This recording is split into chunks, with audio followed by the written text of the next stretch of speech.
तो दोस्तों रेडियोलॉजी के सीरीज़ को आगे बढ़ाते हुए हम लोग बात करेंगे एक बिल्कुल धांसू सा वीडियो जिसमें हम लोग बेरियम स्टडी के पार्ट्स के बारे में, बेरियम मिल के बारे में हम लोग टॉपिक्स क्लियर करेंगे और एक एक करके सीखेंगे कि बेरियम मिल प्रोसीजर करते कैसे हैं, किस चीज़ों का ध्यान रखना पड़ता है, क्या क्या चीज़ का इस्तेमाल करते हैं और कैसे कैसे व्यू लेके टेक्निक लेके हम कैसे कितने मिनट पे डबल कंट्रास्ट क्या होता है, सिंगल कंट्रास्ट क्या होता है, इन सारी चीज़ों को एक ही वीडियो में क्लियर करेंगे। बने रहिए मेरे साथ वीडियो में शुरू से अंत तक। और इसी वीडियो में हम लोग बात करेंगे कैसे करके क्या क्या करके बेरियम मिल प्रोसीजर को डन करते हैं।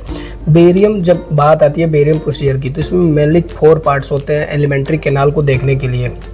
आइए हम बेरियम मिल प्रोसीजर के बारे में जानेंगे कि बेरियम मिल प्रोसीजर या एक बेरियम स्टडी का पार्ट होता है जिसमें जब ऊपर से बात करें नीचे तक तो अब मुंह से खाने के रास्ते से और एनस के रास्ते तक, तो खाने के रास्ते जो इसोफेगस कहते हैं उसके लिए हम जांच करते हैं बेरियम सॉलो, और बेरियम सॉलो के बाद आता है हमारे लोअर इसोफेगस और स्टमक पार्ट और स्मॉल इंटेस्टाइन के अपर पार्ट। जैसे इसको देखने के लिए, इसको करने के लिए हम बेरियम मिल प्रोसीजर को डन करते हैं। इसमें स्टमक को देखने के लिए अगर आपसे कोई पूछे कि बेरियम मिल क्यों करते हैं तो सर बेरियम मिल प्रोसीजर हम स्टमक को जांच करने के लिए करते हैं, जिसमें हम स्टमक के बारे में जांचते हैं, जिसमें हमारे D2 का पार्ट मतलब ड्यूडेनम का पार्ट और साथ ही साथ हमारे लोअर इसोफेगस इंक्लूडेड रहते हैं। और इसमें हम बेरियम कॉन्ट्रास्ट पिला के हम इसोफेगस की जांच करते हैं। आइए हम कुछ इसके एनाटॉमी के बारे में अध्ययन करेंगे कि कैसे दिखता है यार, क्या क्या एनाटॉमी होते हैं, उसके नाम क्या होते हैं। लोअर जो इसोफेगस और स्टमक को कनेक्ट करने वाली जो पॉइंट होते हैं उसे हम कहते हैं लोअर इसोफेजियल स्पिंचर। स्पिंचर होता है वो होता है जो एक परत सा बना होता है जो खाने को जो कुछ भी हम निगलते हैं उसे खाने को आसानी से खाने के रास्ते के बाद पेट में भेजने के लिए वन डायरेक्शन में वो अलाउ करता है। इसमें क्या होता है कि बहुत सारे पेशेंट के क्या होते हैं कि रिफ्लेक्स होते हैं या मतलब जो खाता है वो निगलने लगता है, तो उसके लिए स्पिंचर लगा रहता है ताकि जो खाए वो नीचे के रास्ते जाए, फिर बैक फ्लो ना हो। और अगर एबनॉर्मलिटीज़ हैं तो होता है फिर उसके फंडस बॉडी के बारे में, कार्डियक के बारे में, पाइलोरक बारे में। पाइलोरक स्पिंचर क्या होता है? पाइलोरक स्पिंचर वो पार्ट होता है जो अपर स्मॉल इंटेस्टाइन को कनेक्ट करता है स्टमक से। ठीक है, इसके कुछ इंडिकेशन क्या होते हैं और क्या कब हमें जांच करना चाहिए या बेरियम मिल प्रोसीजर कब करते हैं, इसको देखने के लिए अब जानते हैं हम इसको कि इसके इंडिकेशन क्या है। जैसे एब्डोमिनल पेन हो रहा हो, बहुत सारे पेट में दर्द हो रहा हो या रिफ्लक्स हो रहा हो, जो कुछ भी खा रहे हो बैक फ्लो फिर आ रहा हो, GERD जैसे कहते हैं गैस्ट्रो इसोफेजियल रिफ्लक्स डिजीज जो इसोफेगस में बार बार वापस आता है। अल्सर्स हो गए, अल्सर में खून जैसा परत बन रहा हो या थोड़ा रुखा सा हो गया हो, ट्यूमर्स हो गए हैं, कुछ मास लीजन जैसे बन गए हैं, ऑब्स्ट्रक्शन हो गया है या डिस्फेजिया हो गया है, डिफ़िकल्टी हो रही है सॉलो में, निकलने में प्रॉब्लम हो रहा है, ये सब चीज़ों कुछ इंडिकेशन है जिसमें हम बेरियम मिल करते हैं। और कंट्रा इंडिकेशन क्या है तो ये कुछ परफोरेशन हो गया। जैसे अब अगर हमको पता है कि इस पेशेंट को परफोरेशन है, छेद है आंत में या जो खाने वाली नली है उसमें छेद है, तो बिल्कुल हम इस प्रोसीजर को बेरियम से तो नहीं करेंगे। कंप्लीट ऑब्स्ट्रक्शन हो गया या पूरा ब्लॉकेज है तो फिर भी हम इस पेशेंट को नहीं करेंगे। या प्रेगनेंसी हो गया, कोई भी रेडियोलॉजी प्रोसीजर हो, अगर कॉन्ट्राइंडिकेशन की बात आती है तो डायरेक्ट झट से मारिए मुंह पे फेंक के pregnancy suspected pregnancy, it's common to every procedure. ठीक है, या निकलने में ही परेशानी हो, निकल ही नहीं पा रहा है। अब सबसे बड़ी बात कि हम इसमें कॉन्ट्रास्ट मीडिया क्या पिलाते हैं।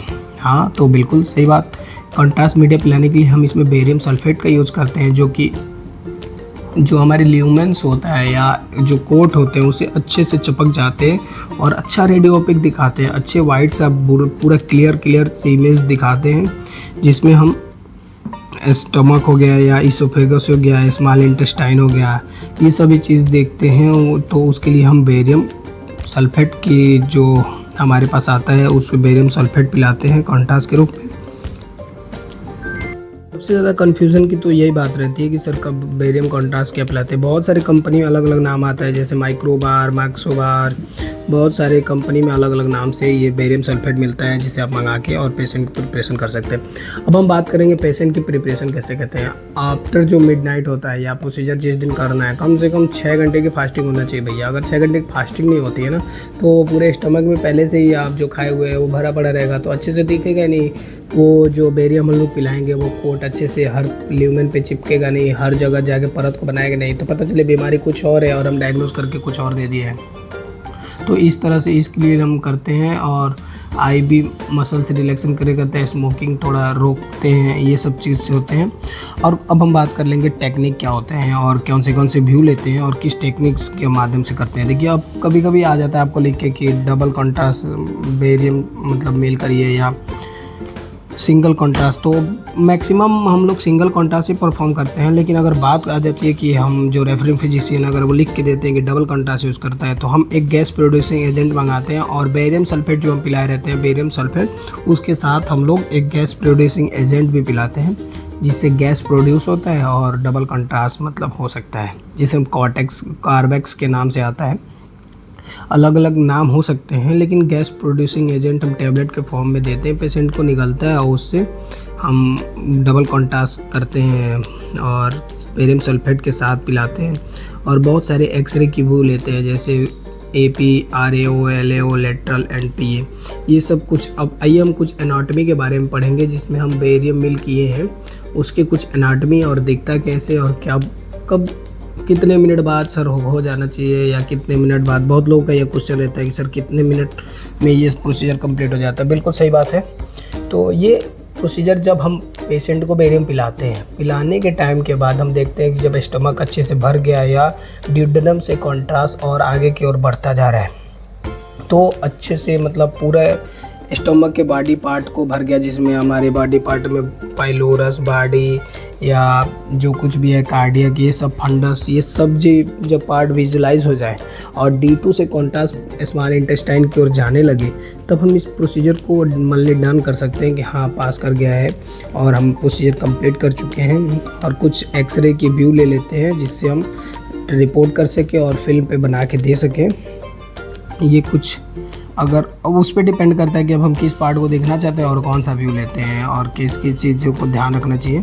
तो अगर आपको कर्वेचर देखना है या पॉइंट को देखना है तो LAO, RAO, ऑब्लिक, लेटरल वगैरह वगैरह जो भी रेडियोलॉजिस्ट कह रहे हैं उनके सामने परफॉर्म करिए और उनसे पूछ लिया करिए, वो जो जिस डायरेक्शन जिस व्यू में कह रहे हैं उस व्यू में एक्सरे करते रहिए और दिखाते रहिए। उस तरह से क्या होगा कि हर एक बॉडी पार्ट को उनको भी क्लियर हो जाएगा और आपको भी क्लियर हो जाएगा।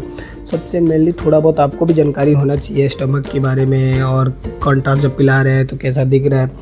अगर आपको जानकारी नहीं रहेगी तो पता चले ऑब्स्ट्रक्शन है और आप पिलाए जा रहे हो और पास ही नहीं कर रहा है। बहुत पेशेंट में ये होता है कि थोड़ा धीरे धीरे लीकेज करता है या थोड़ा धीरे धीरे कॉन्ट्रास्ट पास करता है, तो उसमें 2 घंटे 3 घंटे 4 घंटे भी वेट करते हैं। ऐसा नहीं है कि तुरंत हटा ही देते हैं, जब तक वो D2 से कनेक्ट मतलब आगे ना बढ़ने लगे, स्मॉल इंटेस्टाइन की ओर ना जाए।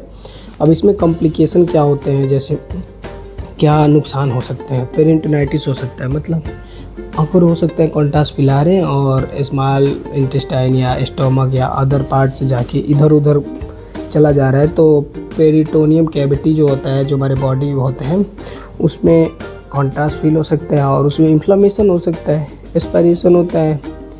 मान लीजिए एस्पिरेट कर गया, हवा भर गया या कन्वर्सन में पार्शियल ऑब्स्ट्रक्शन हो गए हैं या कंप्लीट ऑब्स्ट्रक्शन है, गैस्ट्रिक डायलिटेशन हो गए हैं या बैरियम एम्बोलाइजेशन, ब्लीडिंग हो गए हैं, अल्सर हो गया, ये सारे कुछ कॉम्प्लिकेशन हो। कैसा लगा आपको यह वीडियो बिल्कुल कमेंट में बताएं और लाइक शेयर सब्सक्राइब